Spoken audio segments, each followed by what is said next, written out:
Hi guys, how's it going? In this video we're talking all about how you can pay less tax by utilizing the most tax efficient company cars. We're going to run through what's efficient in 2025, the new tax rates, so you know what cars to be looking at when it comes to paying less in tax in 2025. Let's get to the video. Okay guys, let's talk about company cars. What are the most tax efficient company cars to get in 2025? How does the tax treatment work? What taxes are we going to save? Let's jump into it. So the first thing we're going to talk about is what tax does the company save? So when you take out a company car, you need lease, hire purchase, pay outright, we're going to run through those treatments and then move on to what tax do you pay personally, benefit in kind.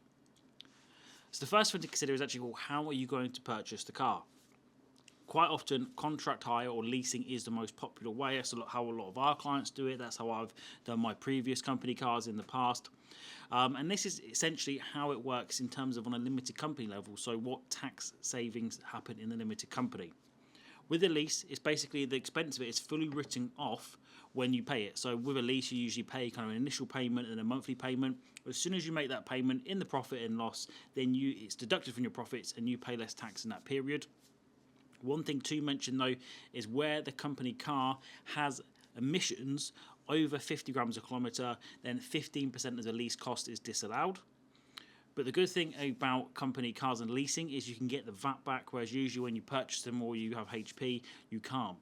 So you can reclaim 100% of the VAT on the lease costs, where it's 100% for business use. So this might apply if it's a pool car, driving tutor, taxi company. It's usually pretty strict. So if there's any personal use at all, if it's even available to you personally, then you won't be able to get 100% of the VAT back. You'll just get the 50% of the VAT back on the monthly payments, which is still pretty good in my view. And then all of the insurance costs, that's an allowable expense for the company. Maintenance costs as well, you can reclaim 100% of the VAT on maintenance costs, and that's all fully tax deductible in the limited company. So now let's look at hire purchase. This is very different to a lease, and essentially from an accounting point of view, it's treated almost as if you've brought the asset and you've also taken out a loan from a bank to fund the asset as well. So initially, through the profit and loss, the only deduction you will actually get is for the interest payments. It's quite complex how an accountant actually has to calculate how to deal with these hire purchase agreements. Very, very complicated work. But essentially, only the interest, you get tax relief on that. And for the rest of it, for the actual car itself, you get capital allowances, just as if you brought a bit of office equipment. For electric only, so zero emission vehicles, you've still got those 100% first year allowances, which basically means you can deduct 100% of the cost against your profits for corporation tax purposes. Same with vans as well, you've got the full expensing allowance.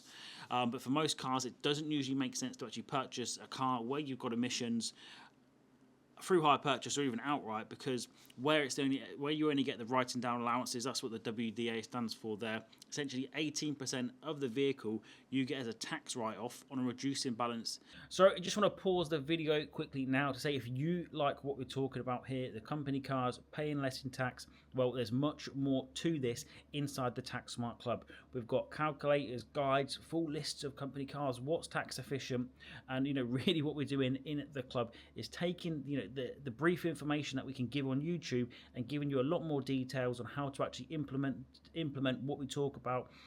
Contracts, templates, guides, the lot. And if you like the sound of this, click that link in the comments below now and sign up. We're launching it in just less than 2 weeks, and for everybody that's on that pre-launch list is going to get a fantastic early access discount. Back to the video. Each year, whilst you have the vehicle and then you sell it, you might have a balance in allowance, but if you've got pooled other assets as well, usually it could take years and years and years for you to actually get tax relief on that vehicle. So most of the time we rarely see it, we rarely advise buying cars or even having hire purchase vehicles where they're not commercial vehicles, where they're not zero emissions, because you just don't really get the tax benefits there, and you also can't usually claim the VAT unless 100% business as well. And then, the tax treatment for purchasing it cash is exactly the same pretty much for HP, except there's no tax relief on the interest paid, as you've not paid any interest. And a lot of people ask me, Josh, what is best? What should I do? And we always say, leasing is typically the best because it gives the best tax deduction. As long as the car emissions are less than 50 grams a kilometre, which most company cars are these days, most of the hybrids, any car that it makes tax sense to put through the company because of the benefit in kind, usually that is less than 50 grams a kilometre. And essentially, as soon as you pay those expenses, you get full tax relief on it. But if you do have the cash sitting there, and you're happy to get a zero emission vehicle or a commercial vehicle, then actually you can get the full tax write-off on the vehicle against profits. So say, for instance, just before the year end, you've spoken to your accountant, your year end's December. You called up, hi Josh, year end's December, what can we do for taxes? We've got about 280 forecast profits to date so far. I'm in the market for a Porsche Taycan or any other fully electric vehicle. You go and buy one for 80,000 before the end of the year, you get it delivered. That full 80, you'll get the first year allowances on that, so you'll only be paying tax on the 200,000, giving you a tax saving of roughly 25 or so thousand pounds, depending on exactly what your tax rate is. But all seems too good to be true so far. We're talking about saving tax, and HMRC don't like people saving too much tax. So on the flip side of this, where we've got these deductions for company cars, HMRC charge you to tax on this. HMRC are not going to let you use the company assets tax free. They want their slice. And where a company has an asset which is made available to directors or employees for use, tax is charged on that, and that's called a benefit in kind. For company cars, it's a percentage set up by HMRC, which is based on the emissions, as you'll see in the next slide, and this is multiplied by the car's list price when new. The limited company, so your company providing the benefit, will actually pay employers national insurance at 15% from next year on the benefit amount, and you'll also be subject to income tax on the benefit amount, and the company will need to submit a P11D by the 6th of July, although I think it's about 2 years' time they'll be being payrolled as well. But these are just kind of practical admin points to consider. So we've got a very big table here just running through all of the company car tax rates. You can see on the left there where we've got CO2 G per gram per kilometre. That is the emissions of the car. And then you can see there that each year, HMRC are gradually phasing it out. So this sweet spot for electric cars and hybrid vehicles is really coming to an end about tax year 28, 29, as those rates go up to 18%. Usually not worth it for company cars at that level. But you can see there, CO2, electric only range, and then that gives you the benefit in kind percentage that would apply to that vehicle. For it to be a clear-cut case of being tax efficient, you really don't want to be paying more than, I'd say, 12%, realistically, maybe 14% as a benefit in kind rate, unless that you are doing a lot of private travel. Rarely do we see it making sense above that level, but that's usually the borderline where you'd want to do the calculations to actually make sure that it does make sense. But at the minute, the vehicles where you are getting the high electric only range of 40 or more, you've got the low emissions, where you're getting 8 or 9% or even less, that's usually a clear-cut home run as a tax saving. Here it is, just blown up a little bit, cropped out all the rates at the bottom because you're not going to go and buy, Lamborghini Aventador SVR through the company because it just doesn't make sense because of the tax that you'll be paying for using that car personally. And don't even try and convince HMRC that your brand new SVR is a pool car and available for all of the employees to use because they just won't buy it. But you can see here exactly what's possible. Most of the cars that we see, the X5s, even the brand new BMW M5, actually has an electric only range of more than 40. So actually that's only a 9% benefit in kind for this coming tax year, going to 10, then to 11. So actually a brand new BMW brand new BMW M5, sorry, we'll talk about the X5 next. That's why I mentioned that. But the brand new BMW M5, because it's a hybrid, is actually a pretty decent company car. So let's run through an example. This is where the numbers do get very complex in terms of actually calculating the tax benefits, what you're paying personally compared to limited company, corporation tax savings and everything else. But we've given it a decent go and hopefully you guys can follow on. So BMW X5 50e, pretty decent company car for the vast majority of people. Had a quick look at the minute lease this personally. Similar rates to the company. You're looking at about £670 a month, including VAT, with about £8,000 down initial payment. So for you to pay this personally as a high rate taxpayer, because you need to afford a car like this, you probably are going to be a high rate taxpayer, you would need to take out about £12,000 from the company in order to actually pay for that £8,000 plus pay the income tax that you would have to pay by taking that £8,000 out.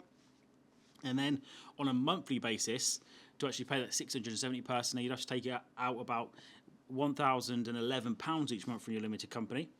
So already you can see that it's quite significant because you're having to take the money out personally, and then actually because you need to take out X amount to pay for that car, you actually got to take out more, because when you take money out of your company, you've got to pay the income tax on taking it out.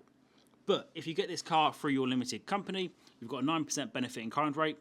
On an £82,000 car, that gives you a £7,380 benefit amount. And that's where you kind of see the term benefit amount. That's how we work it out. 82k is the car price, 9% is the benefit in kind rate based on the emissions it has and its electric only range. 9% is what we get. So 7,380 is the benefit value. And then you personally, if you were a basic grade taxpayer, would be paying £1,476 a year in income tax to drive that car personally. As a higher rate taxpayer, £2,952 as a 40% taxpayer. But then also remember those national insurance contributions the company would have to pay. That's about £1,100 a year. So the total tax paid, if personal, is £7,830. It looks similar to the number above. I'll just run through that in my head a minute. But that is made up of basically the income tax that you've paid taking it out, plus the national insurance that the company's paid. But if you get that through the company, you'd actually pay £5,285 in terms of income tax you'll pay on your benefits, plus grossing it up, because when you have a personal benefit that's deemed on you, you've actually got to take more dividends out of your company to meet that tax benefit, less the employer's national insurance, less the 25% tax relief that they get. So we're looking at the net cost. And then by the time you actually deduct the fact that the company's paid the lease for you personally, which means your profits are now 25% lower, the actual net cost of having that BMW X5 through your limited company is about £1,500 because of the tax savings, because of how tax efficient it is. And that's really why, if you are having a company car, make sure you fully understand it. Make sure you crunch the numbers, because the tax rates are so low at the moment. And then when you factor in the corporation tax savings, and we've not even looked at the fact that in this example, we've completely overlooked the VAT savings as well. So actually half of the VAT that we could be paying on this, we can reclaim if you're a VAT registered business. So what type of cars should you be focusing on? If you can stomach it, I'll say that in jest, fully electric, zero emission, it's what the tax man wants you to drive, depending on what's ever going on with, this smart city agenda, and kind of what people talk about, but electric cars, so they can control you, that is the most tax efficient. That's what they want you to be driving for whatever reason. So if you can stomach it, it makes tax sense to do that.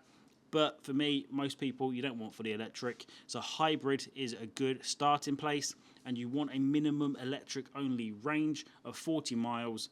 But as you saw in that table, the higher the better. As the higher the electric only range, the lower benefit in kind percentage. Or if you've got a need for a commercial vehicle, which is what we're going to run through next. So I'm sure a lot of people have seen, double cab pickups. They were previously commercial vehicles, and HMRC changed it, and then they changed it back again. Now Labour are in, they've changed it back again.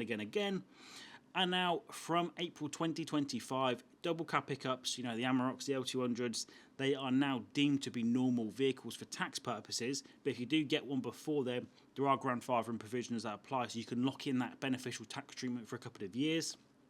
But for now, we'll be talking about, when we say commercial vehicles, pretty much vans only, no double cab pickups. So the tax treatment here is kind of completely different to a normal car, in that there's a flat rate that applies, and for this coming tax year, it's £4,020. And this is basically the van flat rate benefit in kind, and then you simply pay tax on that at 20% or 40% if you're a higher or lower rate taxpayer, if you use that van for significant private use. And I say that because with vans, the level that you have to use the van is different to a car. With a car, if it's simply available to you, if you use it for one trip in a year, you will pay the tax on that car for the entire month that is available to you, or for the year if you use it for the full year. But with a van, there has to be significant private use. So you're actually allowed to drive to and from work in it, do the odd weekend tip run, and that wouldn't trigger the van tax charge of you having to pay tax on that £4,020, unless there was significant private use, unless it was your only vehicle. So if you do work on site a lot, it can be very beneficial to actually have a company van because you can get the full first year allowances, as we saw, very low tax charges, but it's not practical. If you've got a family, you can't be driving everywhere around in a van in most cases. So company providing fuel, that's one last thing to cover when it comes to understanding company cars. So if your company pays for private fuel and you do not reimburse your company back, then that will give rise to a fuel benefit charge. And it's based on, again, a random figure set by HMRC. This year it's 28,200. This is multiplied by the car benefit percentage, e.g. 9% from the last example. This would then give you a figure which is your taxable benefit amount. You pay income tax on that, 20 or 40%, and then on that number that you arrive from, the 28,200 times by 9, whatever's left, your company would also be subject to 15% national insurance on that as well.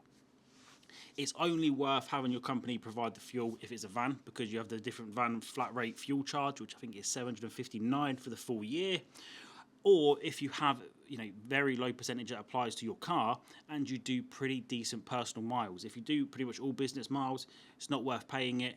But if you do, to be honest, what's what I do very, very low business miles, but high personal miles. So it's worth, in my case, having the company pay for all of the fuel, because the actual tax cost of paying the fuel benefit is much lower than me taking all that money out, spending 200 quid a week on fuel, plus the income tax on that, and what I'd be paying in that case. And that's the end of it, guys. Thank you very much for watching. I hope you found this video useful. Any questions on company cars and paying less tax, do drop them in the comments below. I'd love to help you guys out. Bye for now.